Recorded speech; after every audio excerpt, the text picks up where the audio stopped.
I will share some of my experiences with you. And there are two major reasons for that. Number one, what I want to tell you all is that if a person like myself, who belongs to a middle-class family of Karachi, who got his education in Karachi, both school and college, who ended up co-founding a business, who raised money to grow it to some scale, and then eventually ended up being a CEO of a large company and a revered company like Engro. The message I want to give you all is that if I can do it, every single one of you can.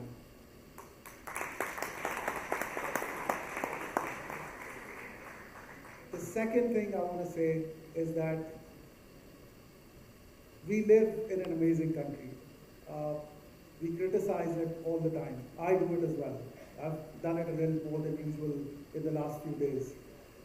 But it is this wonderful country that has given me, at least, all the opportunities. And they're right there in front of you. So, back Pakistan. We're going through a very, very difficult period, but it is this country which will help us change our lives. Ladies and gentlemen, my story starts in 1999, as far as Inbox is concerned. I graduated from IBA in December of 1998. I worked for a few organizations for the next 18 months or so, some for a period of 2 days, some for a period of 15 days. And there were two organizations that I worked for about 6 months and 9 months, respectively. One of them was Intel. The other one was Indo-Swiss WI Car Securities, which later on became Elixir Securities. And I worked in corporate finance. I was very fortunate to come across two friends, Moin Iqbal and Mir Nasir, who wanted to sort of take this plunge with me. And I remember one evening, this is way back in 2000, when we sort of spoke about how we can launch Inbox as a local PC brand. I think it was 2 or 3 a.m. in the morning when we actually had that discussion. But I think one of the best things that I did, or one of the most important decisions that I made in my life, was that I woke up the next morning and I opened up my computer and I started working on Excel.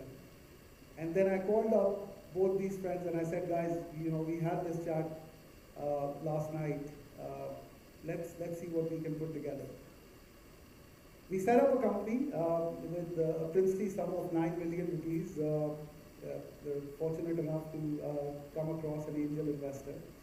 But very soon in our quest, in the first 2-3 years, we sort of realized that we were highly undercapitalized. And we were facing some of the challenges that perhaps you guys are even facing now, which is very unfortunate that access to capital to even this day remains one of the biggest challenges for entrepreneurs.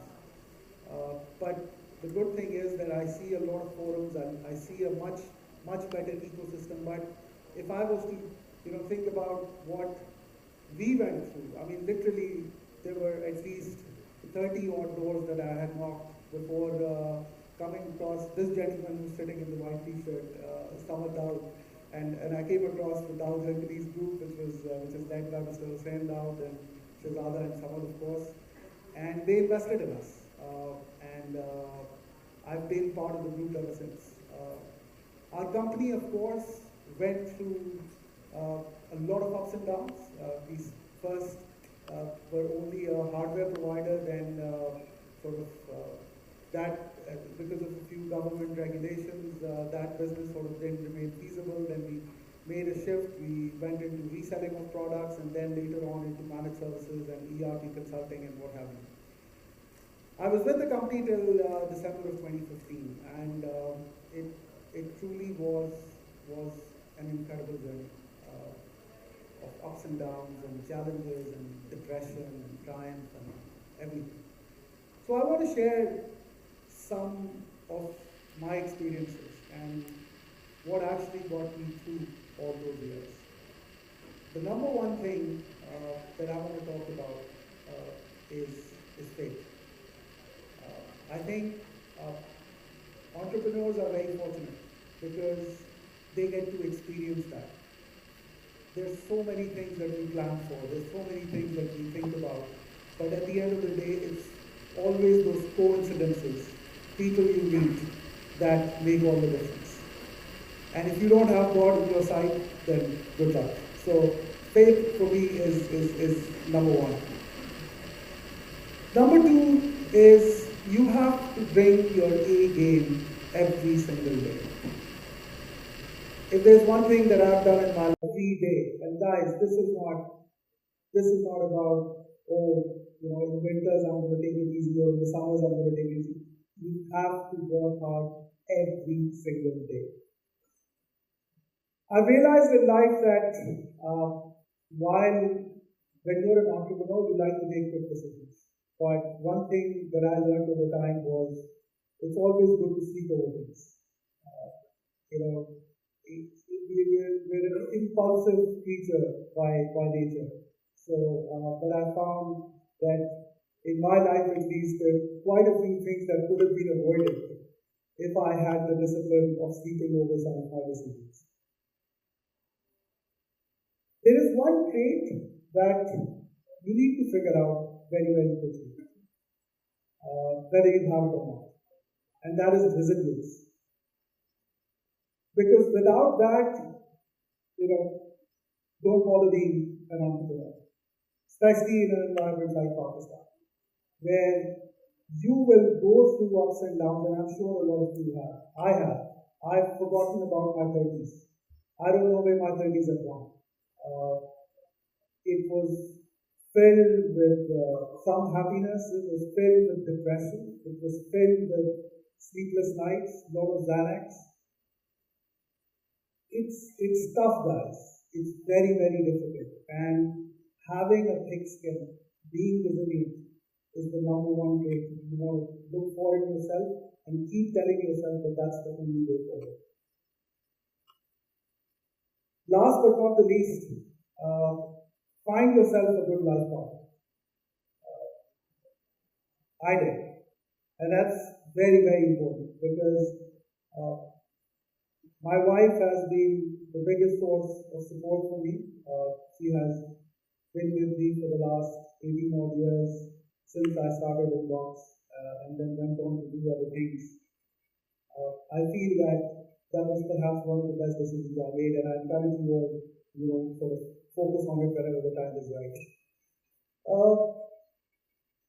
In 2016, I got the opportunity to work for Engro. I was hired as the chief executive of the company I took over on the 1st of December 2016.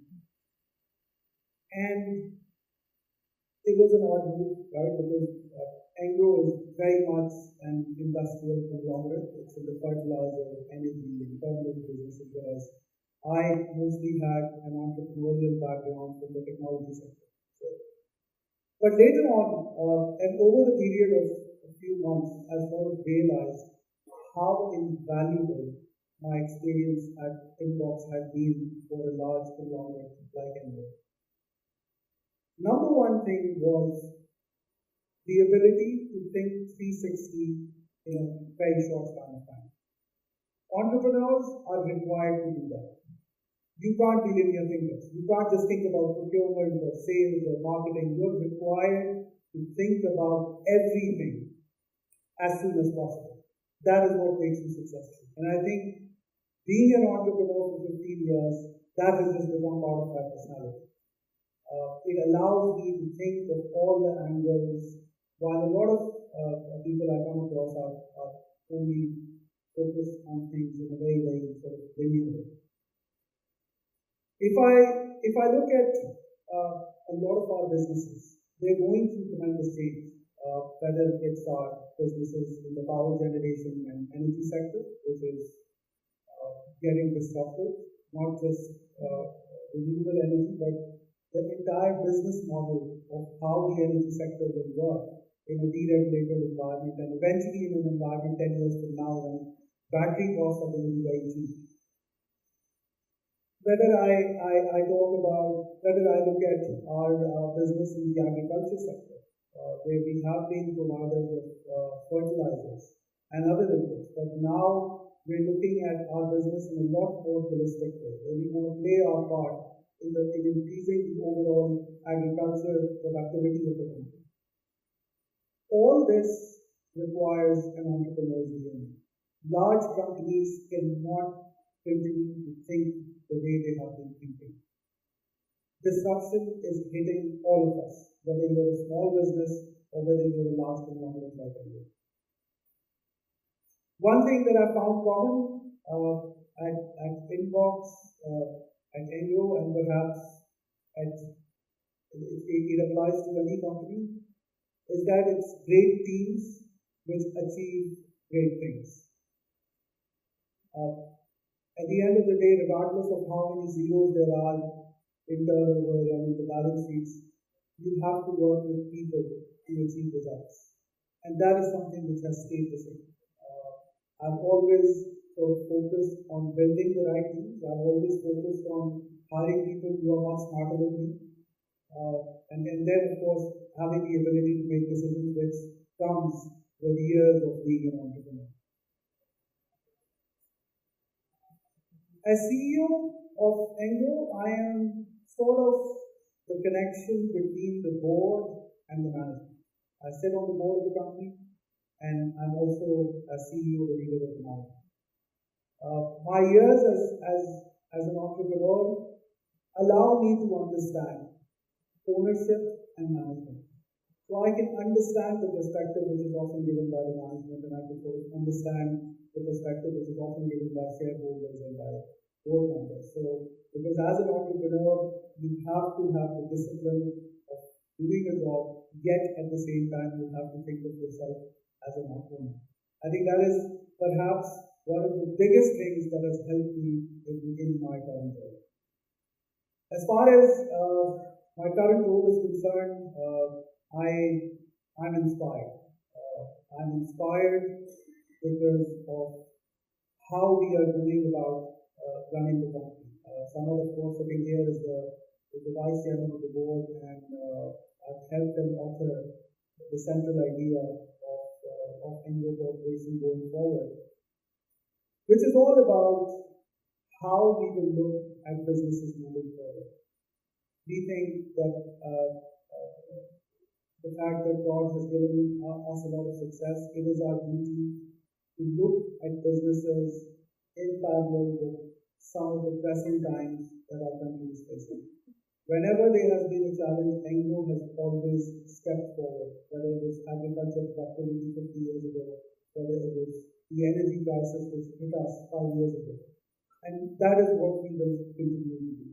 Our focus on our people, our focus on our relentless focus on behaving, on doing things, in being involved in activities which will help Pakistan become better. That is what I find the most inspiring in what I do. Ladies and gentlemen, if you have any questions, I'll be more than happy to take them, if the format allows that. Thank you very much.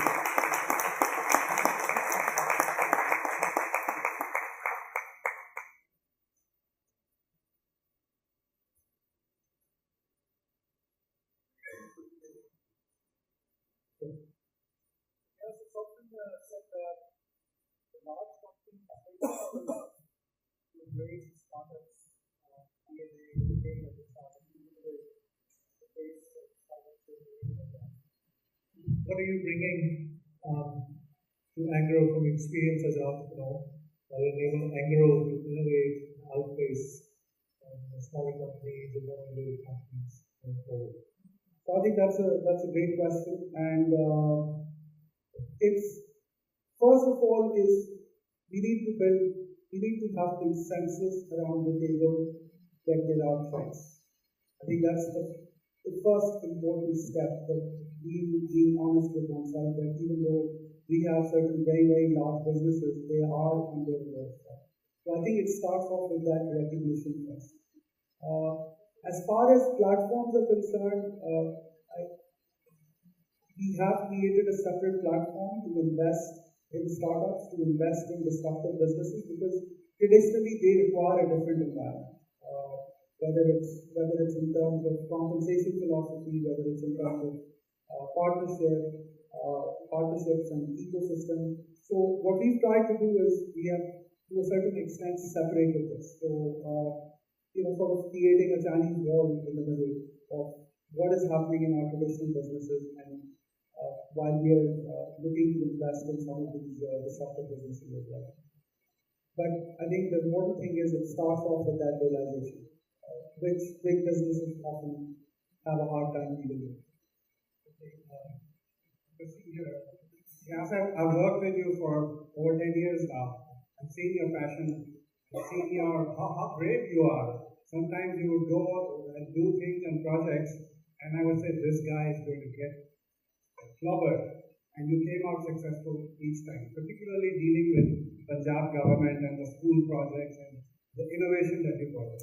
Very happy to see you supporting the startup programs.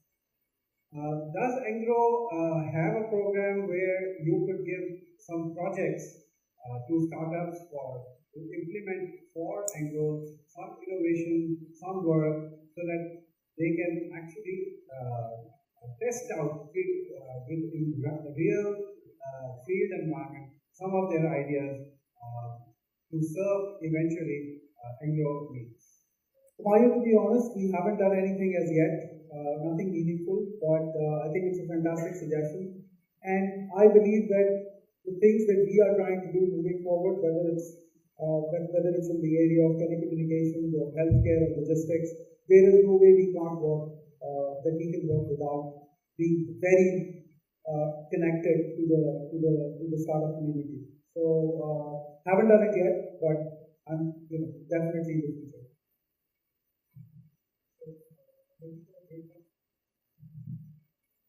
So, having run in box for a couple of years, do you see that Pakistan has a scope for making hundreds of these, except for defense equipment manufacturing? No, not really. I don't think so. Because it's, and then those are the challenges that we encountered as well. We just don't have the scale to be totally competitive. So, that's not an area of technology where I would say that Pakistan is designed or designed to win. I wouldn't go that far. Well, thank you very much. Thank you.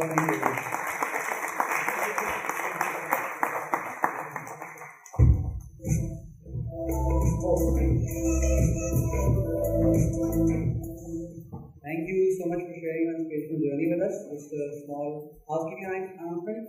Fahad Suhail Sheikh, the